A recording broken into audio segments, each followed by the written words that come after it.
We're so dependent on email these days that when you're out and about, you can feel a bit, well, cut off. So, what's the solution? To find out, I'm spending a day away from the office, as if flitting from meeting to meeting, in search of the best way of getting those vital emails on the move. One way to solve the problem will be to carry my laptop with me at all times. Using a combination of Wi-Fi hotspots and a mobile data card, I can pick up my emails virtually anywhere in the country. But it's a bit of a weight to lug around. So, what are the alternatives? Well, it may surprise you to learn that you can get email on most ordinary mobiles, but setting them up for it isn't necessarily straightforward. There's a whole load of settings to enter, and you also have to register with the network. And once it's up and running, you'll soon notice some limitations. You'll get the header and the text of a message, but it's no use trying to open attachments like Word documents and spreadsheets because your phone doesn't have the software. The serious emailer needs more. So perhaps the answer lies with smartphones.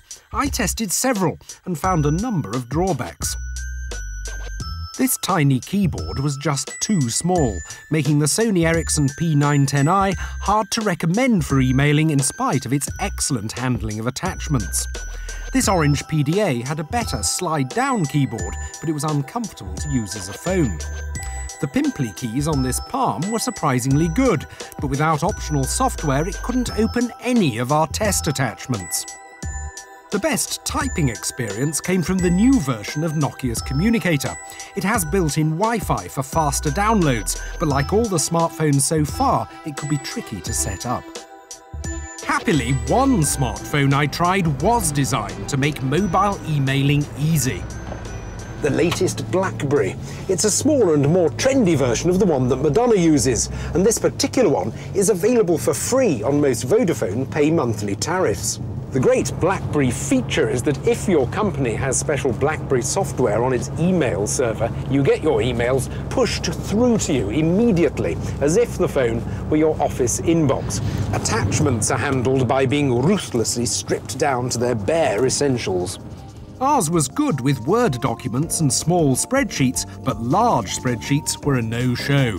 The biggest problem with it is the keypad. It's got 2 letters per key, so it's a sort of halfway house between typing and texting. I'm sure you can get used to it, but I found it difficult. Having said that, though, it was all very easy to set up. It feels like a tool you can really rely on. So it seems pretty clear to me that if you're serious about wanting to get emails on the move, the BlackBerry is the best, most efficient solution. This week, we crash test computers.